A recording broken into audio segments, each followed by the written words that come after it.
يهده الله فلا مضل له ومن يضلل فلا هادي له ونشهد أن لا إله إلا الله وحده لا شريك له ونشهد أن محمدا عبده ورسوله أما بعد فقد قال الله سبحانه وتعالى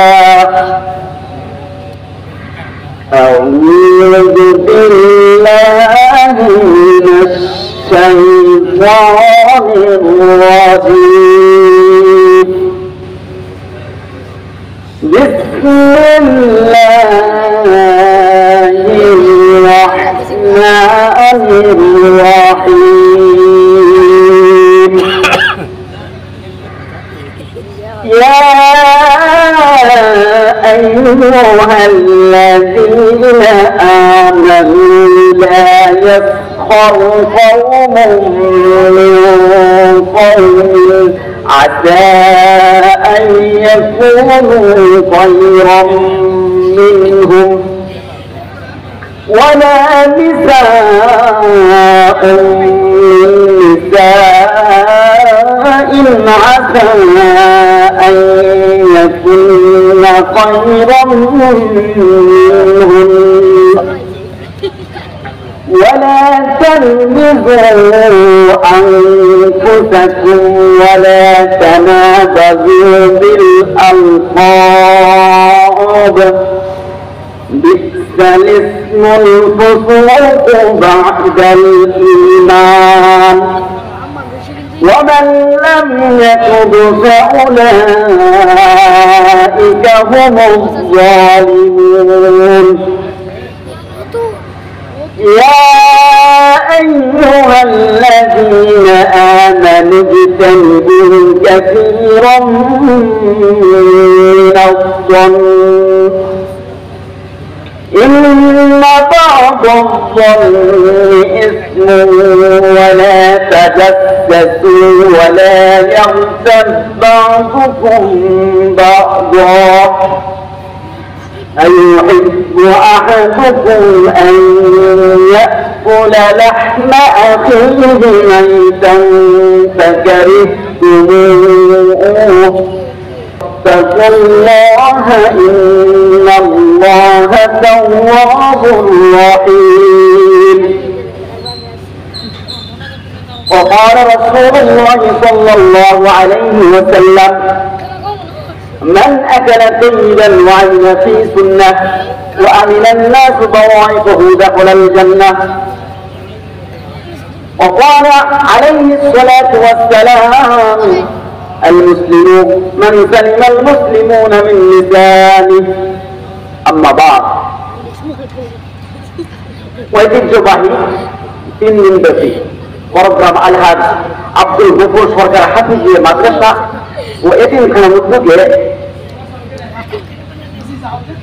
ইসলামী মহাসম্মেলনের উপস্থিত আজকের দ্বিতীয় রজনীর সম্মানিত সভাপতি জনাব আলহাজ অধ্যক্ষ মোহাম্মদ বদিউজ্জামান তালুকদার, সভাপতি ভারপ্রাপ্ত বাংলাদেশ জমায়েতে আহলে হাদিস জামালপুর জেলা শাখা, উপস্থিত প্রধান অতিথি, প্রধান মেহমান এবং সম্মানিত উলামায়ে কেরাম, আমার সামনে উপবিষ্ট আমার শ্রদ্ধেয় মুরব্বিয়ানে কেরাম,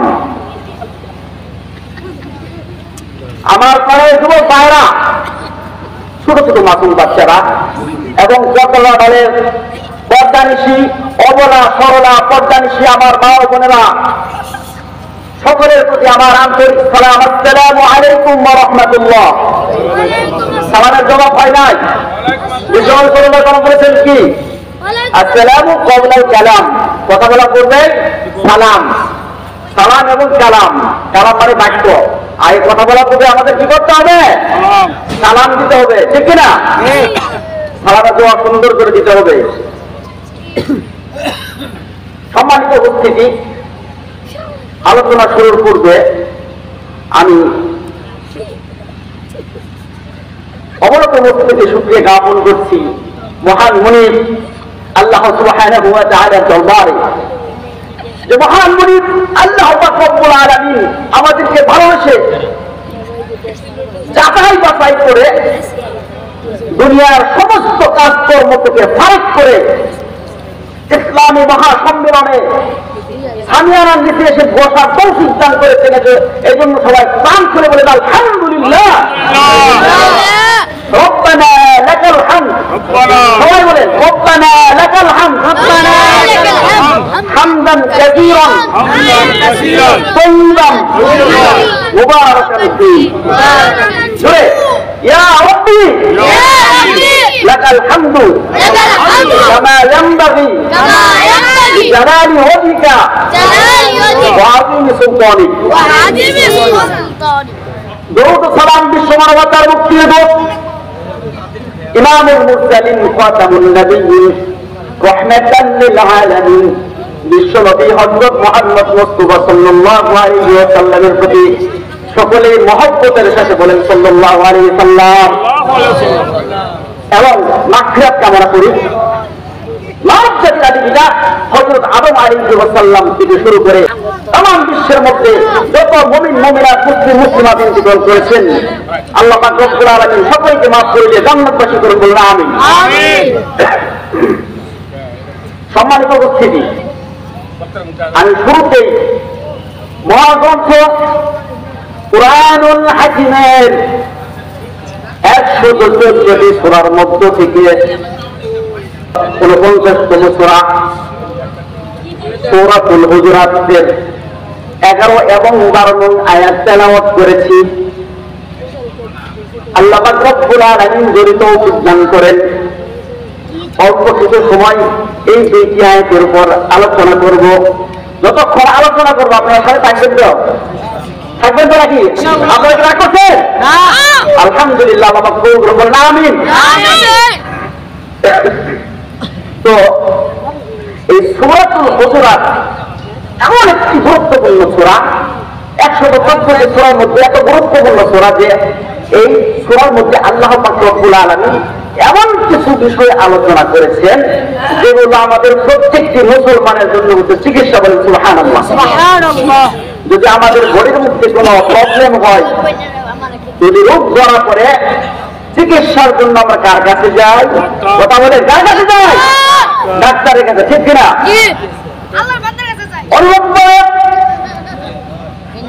আমরা যারা মুসলমান আমাদের মনে রাখতে হবে এই পৃথিবীতে দুইটি দল আছে। কয়টি দল? একটা হচ্ছে হিজবুল্লাহ, আল্লাহর দল, আর একটা হচ্ছে শয়তান, শয়তানের দল। এখন আমি আপনাদের কাছে জানতে চাই, আমরা যারা মুসলমান,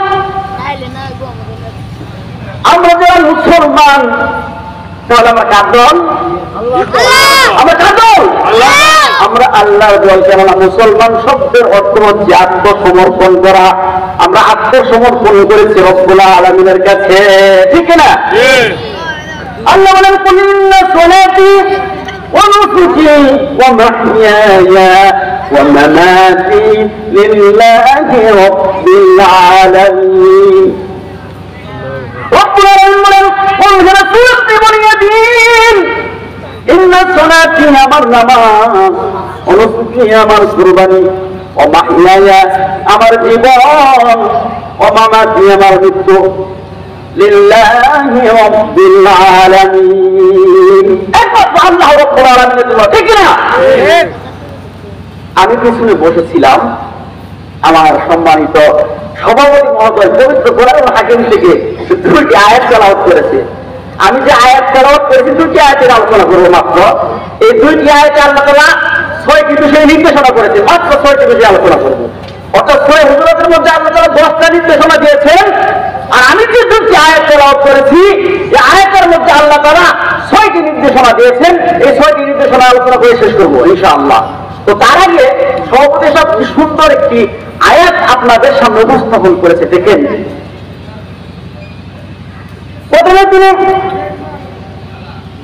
যে আয়াতটি তেলাওয়াত করেছেন, এত গুরুত্বপূর্ণ আয়াত, সূরাতুল আরাফ থেকে, ওয়ালাকাদ যারা'না লিজাহান্নামা কাসীরাম মিনাল জিন্নি ওয়াল ইনস লাহুম কুলুবুন লা ইয়াফকাহুনা বিহা ولهم أعين لا يبصرون بها ولهم آذان لا يسمعون بها أولئك كالأنعام بل هم أضل أولئك هم الغافلون الله رب العالمين বলেন যে ولقد ذرأنا لجهنم كثيرا من الجن والإنس, অনেক মানুষ এবং জিন জাতির জন্য আমি জাহান্নাম সৃষ্টি করেছি। নাউযুবিল্লাহ বলেন না ভাই, জাহান্নাম কাদের জন্য সৃষ্টি করেছেন চিন্তা করছেন? মানুষ এবং জিন জাতির জন্য আল্লাহ জাহান্নাম সৃষ্টি করেছেন। আমাদের পরিচয় কি আমরা মানুষ, ঠিক কিনা? তার বিষয় তারপর অংশ বলতেছে লাহুম কুলুবুন লা ইয়াফকাহুনা বিহা, যে তাদের অন্তর আছে কিন্তু সেই অন্তর দ্বারা তারা বুঝতে পারে না। ওয়ালাহুম আ'ইনুন লা ইবসিরুনা বিহা, চোখ আছে দেখতে পারে না। ওয়ালাহুম আযানুন লা ইয়াসমাউনা বিহা, কান আছে সেই কান দ্বারা শুনতে পারে না। এই জন্য রব্বুল আলামিন তাদেরকে, এই সমস্ত মানুষদেরকে কাদের সাথে তুলনা করেন একটু দেখেন। উলাইকা কাল আনআম, তারা হচ্ছে চতুষ্পদ জন্তু। আনআম মানে পশু, চতুষ্পদ জন্তু, চিনেন তো? পশু চিনেন না? একটু কথা বলেন।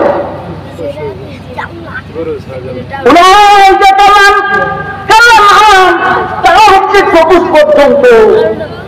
পশুর সাথে আল্লাহ রাব্বুল আলামিন প্রথমে তুলনা করলেন, তারপর দেখেন কি কথাটা বলেন, বল আবল, বরং তার চেয়েও নিকৃষ্ট।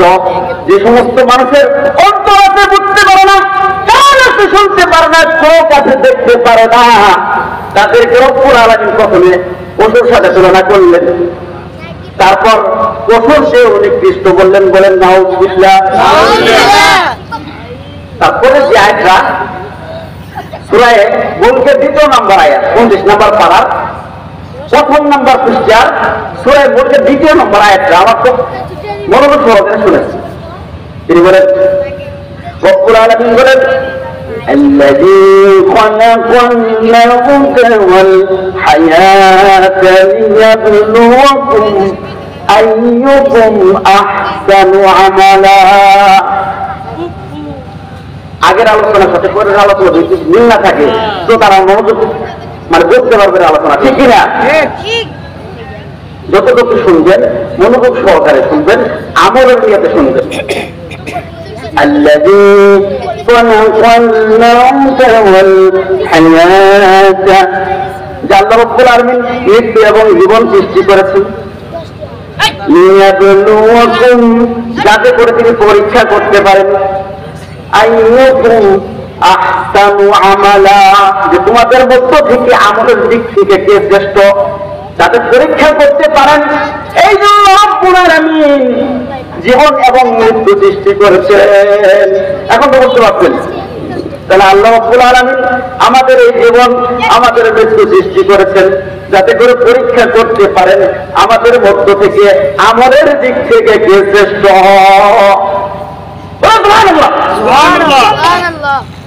আমলের দিক থেকে শ্রেষ্ঠ যারা, তাদের সম্পর্কে রব্বুল আলামিন সূরা বাইয়িনাতের মধ্যে, আমরা আলোচনার দিকে যাচ্ছি কিন্তু এমন একটা বিষয় আলোচনা করবো আজকে, দেখবে যে এই প্রবলেমটা সবারই আছে। এত গুরুত্বপূর্ণ আলোচনা, অল্প সময় শেষ করবো ইনশাআল্লাহ। সূরা বাইয়িনাতের মধ্যে রব্বুল আলামিন বলেন, ইন্নাল্লাযীনা আমানু ওয়া আমিলুস সালিহাতি উলাইকা হুম খায়রুল বারিয়া।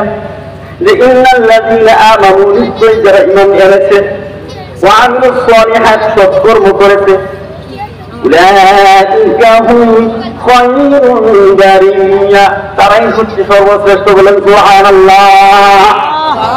তাহলে আমরা যারা এখানে এসেছি, আমাদের প্রথম নম্বর পরিচয় হচ্ছে আমরা মুসলমান নিজেদেরকে দাবি করি। আমার আলোচনা শেষে আপনারা বুঝতে পারবেন যে আসলেই আমরা মুসলমানে আছি যে আমার দাদা মুসলমান, আমার বাবা মুসলমান, আমার জাতীয় ভোটার আইডি কার্ডের মধ্যে লেখা আছে আমি একজন মুসলমান। আসলে প্রকৃতপক্ষে আমি মুসলমান আছি কিনা আমার আলোচনা শেষেই বুঝতে পারবেন। এত গুরুত্বপূর্ণ আলোচনা। সূরাতুল হুজুরাত রব্বুল আলামিন নাযিল করেছেন শিষ্টাচার শিক্ষা দেওয়ার জন্য। ডিসিপ্লিন কাকে বলে?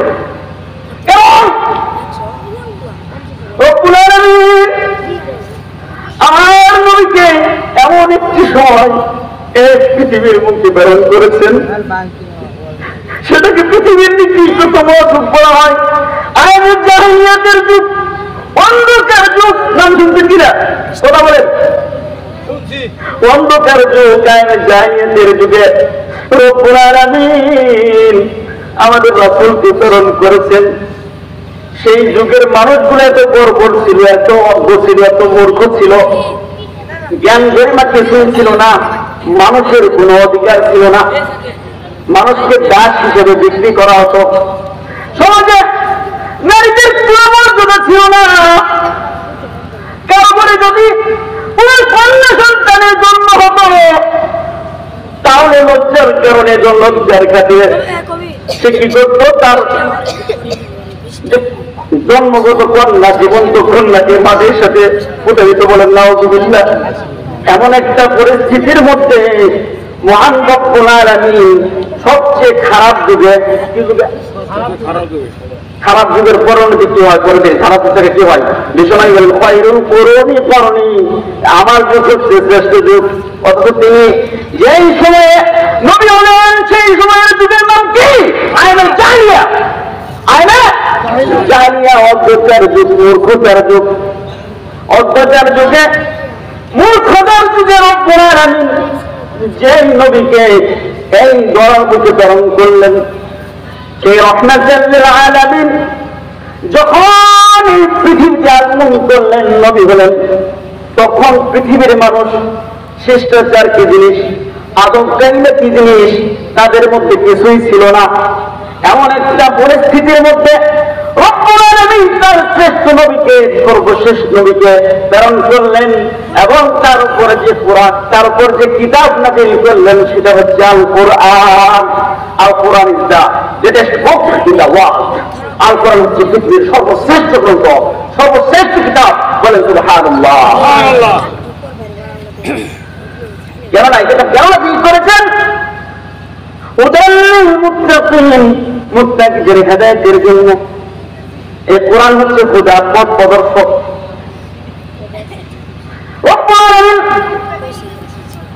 সেই সময় জাহিলিয়াতের যুগে সেই মূর্খদের মাঝে সর্বশ্রেষ্ঠ ব্যক্তিকে, সর্বশ্রেষ্ঠ নবীকে প্রেরণ করলেন আমার নবী। কিন্তু তিনি নিজে থেকে কোন কিছুই করেন নাই। আমার নবী নিজের মন থেকে, নিজের মন যারা হাওয়া থেকে, তার মনের প্রবৃত্তি থেকে তিনি কথাই বলেন নাই।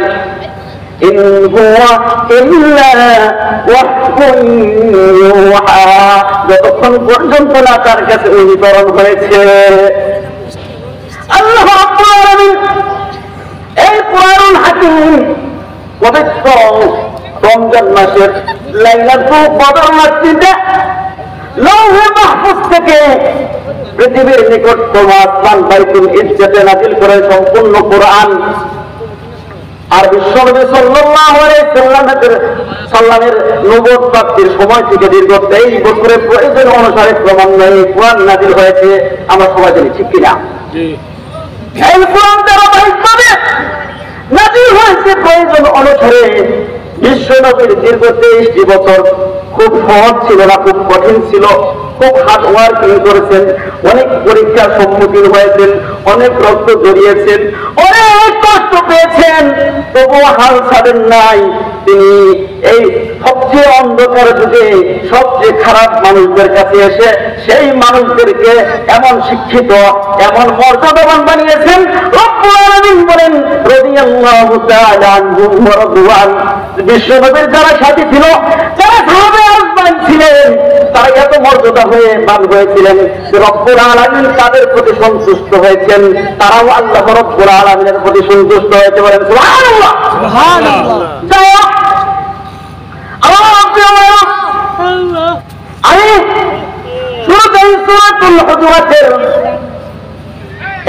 এবং 12 নং আয়াত তেলাওয়াত করেছি। সূরাতুল হুজুরাত একটু অল্প বলবো, কারণ বেশি সময় নেই, সময় খুব শর্ট, আমরা আগিয়ে বলছি যে বেশি সময় পাবেন না। তাফসীর আসলে মানে ব্যাখ্যা, আর ব্যাখ্যা করলে সময় লাগে, ঠিক কিনা? যেহেতু সে সময় আছে আমার নাই, এই জন্য আমি সংক্ষিপ্ত ভাবে তবুও কিন্তু হাল ছাড়ছি না, যতটুকু পারি চেষ্টা করবো আপনাদের অল্প সময় বোঝানোর জন্য। কারণ এমন একটি সূরা, যে সূরা হচ্ছে আমাদের প্রত্যেকটা মুসলিম সমাজের প্রত্যেকটা মুসলমানের চরিত্র কেমন হবে, আচার আচরণ কেমন হবে, ব্যবহার কেমন হবে, এই বিষয়টা আল্লাহ স্পষ্ট করে দিয়েছেন, ক্লিয়ার করে দিয়েছেন। এখানে কোনো গোপনীয়তা কিছু রাখেন নাই, সব কিছু ক্লিয়ার করে দিয়েছেন। আমি আগে বলেছি, যারা মুসলমান হিসেবে আমরা দাবি করি, গর্ব অহংকার করি, দেখবেন আমার আলোচনা শেষে আপনার মধ্যে কতটুকু গর্ব অহংকার থাকে। সূরাতুল হুজুরাত এটা হচ্ছে কোরআনুল হাকিমের 49তম সূরা, এর আয়াত সংখ্যা হচ্ছে 18। কত? 18। হুজুরাত একটি আরবি শব্দ। হুজুরাত এক বছর, বহু বছর, হুজুরাত শব্দ হচ্ছে পক্ষ। এই সূরার 4th নম্বর যে আয়াত আছে, হুজুরাত শব্দ থেকে এই সূরার নামকরণ করা হয়েছে হুজুরাত। হুজুরাত শব্দ অর্থ কামরা বা কক্ষ। তো এখানে প্রত্যেকটা আয়াত, প্রত্যেকটা সূরা নাযিল হওয়ার পিছনে একটা প্রেক্ষাপট, একটা সারণীগুলো আছে। তো এখানে সারণীগুলো হচ্ছে যে বিশ্বনবী হচ্ছেন এমন একজন নবী, শ্রেষ্ঠ নবী, ঠিক কিনা? তিনি কি বলেছেন? মুআল্লিমান, আমি শিক্ষক হিসেবে তোমাদের মাঝে প্রেরিত হয়েছি। বিশ্বনবী সাল্লাল্লাহু আলাইহি সাল্লাম পুরা মানবতার শিক্ষক, ঠিক কিনা? বিশ্বনবী সাল্লাল্লাহু আলাইহি সাল্লাম এত বড় মর্যাদার অধিকারী, যিনি ইমামুল মুরসালিন, আমার সবাই জানি মেরাজে যাত্রীকে যখন মসজিদে আসতে সমস্ত নবীদের পিছনে থেকে তিনি নামাজের ইমামতি করেছে। ইমাম শব্দের অর্থ হচ্ছে নেতা, লিডার। আমরা তো নেতা চিনি না, নেতাকে সম্মান করতে চাই না। এর কারণ হচ্ছে আমাদের দেশ ইসলামী রাষ্ট্র না, ইসলামিক সমাজ বিনির্মাণের কোন বিকল্প নাই। আমি আলোচনা অল্প শেষ করবো, মোট আলোচনার দিকে আসি। 11 এবং 12 নং আয়াত, মনে হয় সময় শেষ, আমি সংক্ষিপ্ত শেষ করবো। এখানে 6টি বিষয় রব্বুল আলামিন নির্দেশ দিয়েছেন। কয়টি বিষয়? কথা বলবেন, শিখে যাবেন।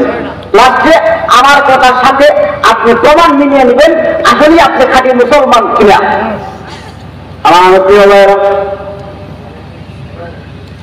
রব্বুল আলামিন এখানে প্রথমেই বলেন, ইয়া আইয়ুহাল্লাযীনা আমানু لا يسخر قوم من قوم عسى أن يكونوا خيرا منهم। আল্লাহ রাব্বুল আলামিন এখানে ইয়া আইয়ুহাল্লাযীনা আমানু বলে সম্বোধন করেছেন, ডাকেছেন হে যারা ঈমান এনেছ, যারা মুসলমান হিসেবে দাবি করে, যারা ঈমানদার। ইয়া আইয়ুহাল্লাযীনা আমানু, হে ঈমানদারগণ, লা ইয়াসখর কওমুম মিন কওমিন, যে তোমাদের মধ্যে থেকে কোন সম্প্রদায় অপর কোন সম্প্রদায়কে, কোন পুরুষ অপর কোন পুরুষকে যেন উপহাস না করে, ঠাট্টা বিদ্রুপ না করে, চিৎকার না করে। গ্রাম্য ভাষায় আমাদের মধ্যে আছে কি নাই মিলাই দেখবেন, 6টা বিষয় আসবে। 6টা বিষয় আল্লাহ তাআলা সরাসরি নিষেধ করেছে। লা ইয়াসখার, এখানে লা মানে না। কথা বলতে পারছেন কিনা? একটু কথা বলবেন। আমাদের শিখেছেন 6টা বিষয়, 2টা আয়াত, 6টা বিষয়। 6টা বিষয় নির্দেশনা নিষেধ করেছেন। কয়টা বিষয় থেকে নির্দেশ করেছেন? 6টা। 1 নাম্বার, লা ইয়াসখর কওমুম মিন কওমিন, কোন পুরুষ যেন অপর কোন পুরুষকে উপহাস না করে, ঠাট্টা বিদ্রুপ না করে। এই ঠাট্টা বিদ্রুপ কোথায় থেকে আসে? ভিতরে যখন অহংকার চলে আসে, গর্ব চলে আসে, যখন কারো থেকে নিজেকে বেশি বড় মনে হয়, মিলিয়ে দেখবেন কথা। যখন কারো থেকে নিজেকে বড় মনে করে কেউ যখন নিজেকে বড় মনে করতে চায়, তখন কিন্তু বিভিন্ন ভাবে তার একটা কৌশল অবলম্বন করে, সরাসরি ডাইরেক্ট অথবা ইনডাইরেক্ট, সরাসরি অথবা আকার ইঙ্গিতে, বিভিন্ন ভঙ্গিতে কি করে উপহাস করে, মনে করেন এক ব্যক্তির অনেক জনত্ব মানুষের ব্যক্তি সন্তান, অনেক সম্পদের মালিক ছিল, তার মধ্যে না তার সম্পদ আছে, কিন্তু তার শিক্ষাগত যোগ্যতা বা তেমন বেশি যোগ্যতা নাই। অথচ একজন এমন একজন ব্যক্তির সন্তান, সে শিক্ষাগত যোগ্যতা বা আচার আচরণ ব্যবহার চেহারা সুরত সব দিক থেকে মাশাআল্লাহ প্রশংসনীয়। সে চিন্তা করে, হাই তার চেয়ে আমার সব দিক দিয়ে বেশি আছে, কেন মানুষটাকে এত বেশি সম্মান করে? সম্মান দেওয়ার মালিককে আল্লাহ।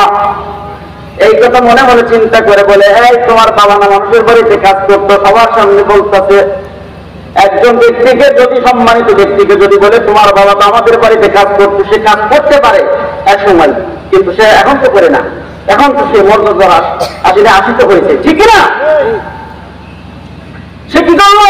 যদি এইভাবে তুলে একজন মুসলমান অপর মুসলমানকে উপহাস করে, সে লজ্জা পাবে কি পাবে না? আমাদের সমাজের মধ্যে দেখবেন এক ধরনের মানুষ আছে, একে অপরকে উপহাস করে। সাহাবাদের মধ্যেও সেই যুগেও কিছু ঘটনা ছিল, আমি এখানে সে বেশি লম্বা করছি না, যে এর ব্যাখ্যাটা যদি যাই অনেক সময় দরকার, যে কোন পুরুষ বা কোন সম্প্রদায় যেন অপর কোন সম্প্রদায়কে ঠাট্টা বিদ্রুপ না করে।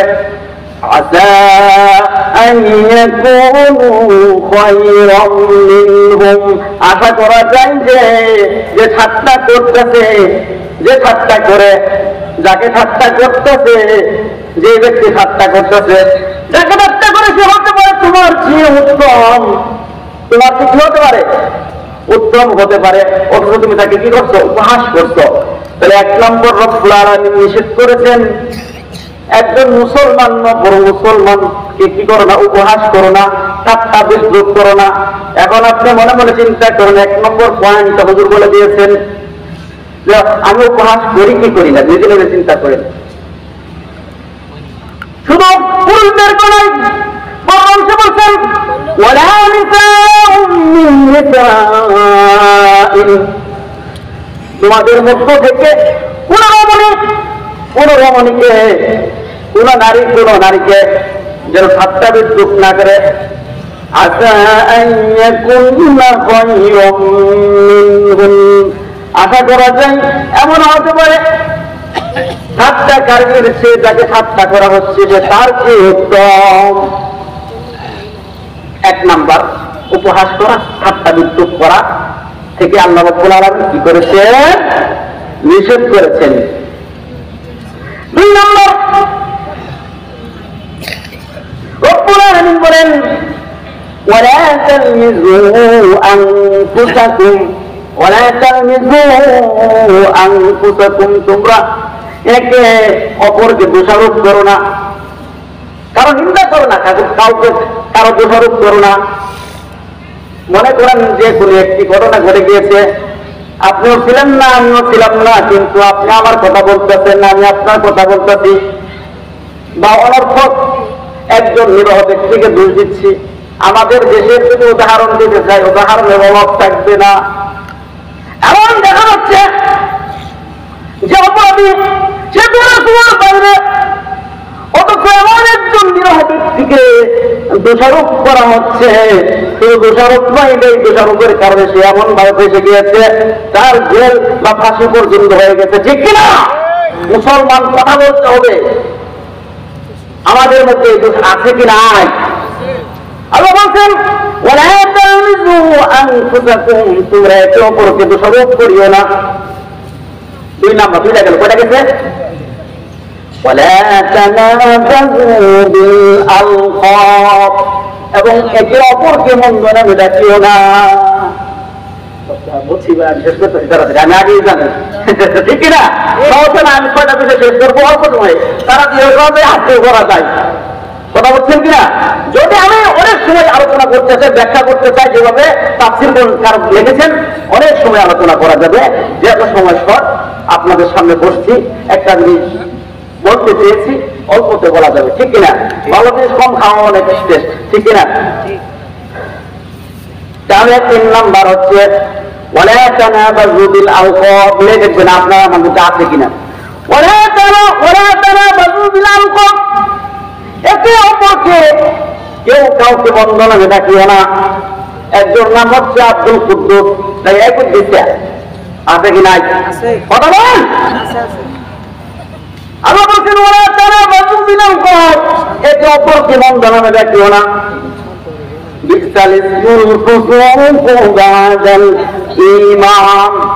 ঈমান আড়াল করে বন্ধনে ডাকা হচ্ছে গুনাহের কাজ।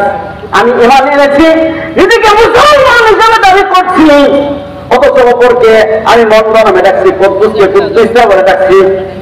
এটা হচ্ছে পাপের কাজ। কিসের কাজ? অথবা ঈমান আনার পরে কোন মুসলমানকে বা মুসলমান আমাকে যদি করে, সেটা হচ্ছে সবার জন্য পাপের কাজ। তাহলে এই আয়াতের মধ্যে তিনটা বিষয় রব্বুল আলামিন নিষেধ করেছেন। কয়টি বিষয়? এক নাম্বার হচ্ছে উপহাস না করা, দুই নাম্বার হচ্ছে দোষারোপ না করা, তিন নাম্বার হলো বন্ধনে কাউকে না ডাকা।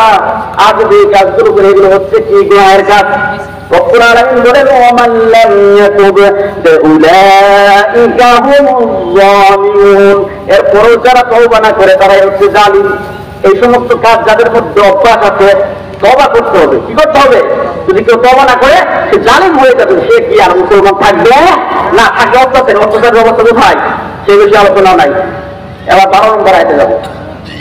12 নম্বর আয়াতে আরো তিনটি নির্দেশনা দিয়েছেন, তিনটি বিষয় থেকে নিষেধ করেছেন মুসলমানদেরকে, ইমানদারদেরকে। এখানে ওই কাফেরদেরকে বলে নাই, হিন্দুদেরকে বলে নাই, বৌদ্ধদেরকে বলে নাই, খ্রিস্টানদেরকে বলে নাই, বিরোধীদেরকে বলে নাই। তাদেরকে বলেছেন বর্তমান বিশ্বে এখন প্রায় 200 কোটি মুসলমান, 800 কোটি মানুষের মধ্যে প্রায় 200 কোটি মুসলমান। তাহলে যারা আমরা মুসলমান হিসেবে দাবি করতেছি, আমাদের কি বলতেছেন? রব্বুল আলামিন বলেন ইয়া আইয়ুহাল্লাযীনা আমানু ইজতানিবু কাসীরাম মিনাজ-যন্ন। রব্বুল আলামিন বলেন ইয়া আইয়ুহাল্লাযীনা আমানু, ঈমানদারগণ, আমানু ইজতানিবু, তোমরা বেঁচে থাকো, বিরত থাকো, তোমরা বিরত থাকো কাসীরাম মিনাজ-যন্ন, অনেক অনুমান থেকে, অনেক ধারণা থেকে, ধারণা থেকে।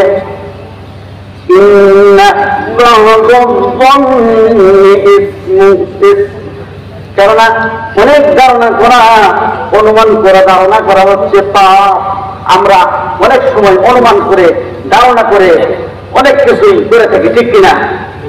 এখন এর ব্যাখ্যা, অনেক ব্যাখ্যা রয়েছে। আমরা যদি অনেক সময় কেউ বলে, বর্তমান ইউনিভার্সিটিতে লেখাপড়া করেছি, অনেক কালচার, যা বিশেষ করে সাহিত্যের স্টুডেন্ট যারা আছে, তারা এমন ভাবে কথা বলতো, নাস্তিকের মতো ব্যবহার করতো। তাকে দেখিলে তাকে আবার কিসের বিশ্বাস করবো? আল্লাহকে আপনারা দেখেছেন? বলেন তো। আল্লাহ আল্লাহ কয় জন? আল্লাহ কয়, ঠিক না? দেখেছেন আল্লাহ কেমন? দেখেছেন আল্লাযীনা ইউমিনুনা বিল গায়ব ওয়া বিল আনসিন, যারা অদৃশ্যের প্রতি বিশ্বাস স্থাপন করে। আমরা রব্বুল আলামিনকে দেখি নাই, রব্বুল আলামিনকে দেখি নাই, কিন্তু বিশ্বাস করি আমার মাওলা, আমার সৃষ্টিকর্তা রব্বুল আলামিন হচ্ছে এক। তারপরে ওয়ালা তাজাসসু, চারটা গেছে কয়টা? আর দুইটা। ওয়ালা তাজাসসু, তোমরা একে অপরের দোষ তালাশ করিও না, গোয়েন্দাগিরি করিও না। কি করিও না? 5 নম্বর হচ্ছে ওয়ালা তাজাসসু, তোমরা একে অপরের দোষ তালাশ করিও না, গোয়েন্দাগিরি করিও না। 6 নম্বর হচ্ছে ওয়ালা ইয়াগতাব বা'দুকুম বা'দা, একে অপরের গীবত করিও না, পরনিন্দা করিও না। আইয়ুহিব্বু আহাদুকুম আন ইয়াকুলা লাহমা আখিহি মাইতান, তোমরা কি তোমাদের মৃত ভাইয়ের গোশত খেতে, ভক্ষণ করতে কি তোমরা পছন্দ করবে? রব্বুল আলামিন এখানে প্রশ্ন করেছেন যে তোমরা কি তোমার মৃত ভাইয়ের গোশত খেতে পছন্দ করবে? এখানে তিনটা বিষয়ের মধ্যে সবচেয়ে শেষের যে বিষয়টা, গীবত সম্পর্কে গুরুত্বপূর্ণভাবে রব্বুল আলামিন গুরুত্ব দিয়েছেন। বা কারিকুমো যে তোমরা কি সেটা কিছু অপছন্দই করো, ওয়াত্তাকুল্লাহ, রব্বুল আলামিনকে ভয় করো। ইন্নাল্লাহা তাওয়াবুর রহিম, সে আল্লাহ রব্বুল আলামিন হচ্ছে তওবা কবুলকারী এবং দয়ালু। তাহলে আমরা কি জানতে পারলাম? সূরাতুল হুজুরাতের 11 এবং 12 নং আয়াতের মধ্যে 6টা বিষয় থেকে রব্বুল আলামিন নিষেধ করেছেন। যদি এই 6টি বিষয় হচ্ছে কবিরা গুনাহ, আমরা গীবত করি কি করি না? আমরা কিন্তু মৃত ভাইয়ের গোস্ত খাই না, কিন্তু গীবত ঠিকই করি। কিন্তু গীবত সম্পর্কে বিশ্বনবী বলেছেন, আল গীবাতু আশাদ্দু মিনাজ জিনা, গীবত করা হচ্ছে, গীবত হচ্ছে জিনার চেয়ে মারাত্মক।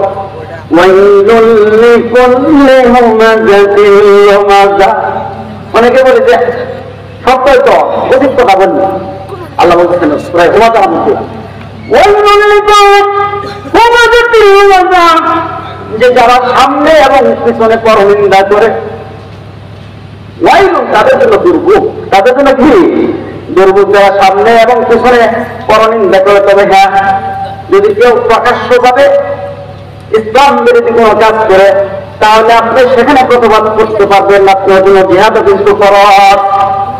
আমার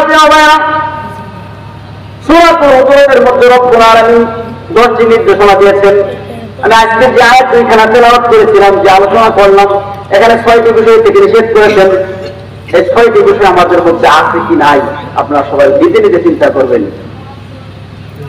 এই 6টি বিষয় থেকে রব্বুল আলামিন আমাদেরকে বেঁচে থাকার তৌফিক দান করে বলেন আমিন, এবং আমাদেরকে সংশোধন হওয়ার তৌফিক দান করুন। কারণ এই যে আত্মসংশোধন, তাজকিয়াতুন নাফস, আত্মপরিশুদ্ধি যদি আমাদের না আসে, তাহলে আমরা কি জান্নাতে যেতে পারবো? মুসলমান থাকবো? থাকবো না। এই জন্য আমাদের কি করতে হবে? আত্মসংশোধন করতে হবে। আমাদের মধ্যে যে খারাপ অভ্যাসগুলো আছে, এই অভ্যাসগুলো থেকে পরিত্যাগ করতে হবে, তওবা করে রব্বুল আলামিনের কাছে কি করতে হবে? ক্ষমা চাইতে হবে। বিশেষ করে আমাদের যে সমাজ ব্যবস্থা, সামাজিক যে বিষয়টা রব্বুল আলামিন তুলে ধরেছেন, আজকে বর্তমানে আধুনিক সমাজ ব্যবস্থা নিয়ে যদি আলোচনা করি, অর্থনৈতিক শোষণ, রাজনৈতিক নিপীড়ন এবং সামাজিক মুক্তির জন্য অবশ্যই আমাদের দেশে আমাদের দেশটাকে ইসলামী রাষ্ট্রে পরিণত হওয়া দরকার, ঠিক না? আমাদের দেশটাকে ইসলামী রাষ্ট্র, আমাদের দেশ যদি ইসলামী রাষ্ট্র, ইসলামের যেভাবে প্রথম রাষ্ট্র প্রতিষ্ঠা করেছিলেন, আমাদের বাংলাদেশ যদি ইসলামী রাষ্ট্রে পরিণত হয়ে যায়, অবশ্যই অবশ্যই আমাদের মধ্যে খারাপ গুণগুলো থাকার সুযোগ থাকবে না। যাই হোক, রব্বুল আলামিন আমাদেরকে খাঁটি মুসলমান হয়ে মৃত্যুবরণ করার জন্য তৌফিক দান করুন, সকলে বলুন আমিন। ওয়া আখিরু দাওয়ানা আলহামদুলিল্লাহি রাব্বিল আলামিন। আসসালামু আলাইকুম ওয়া রাহমাতুল্লাহি ওয়া বারাকাতুহু।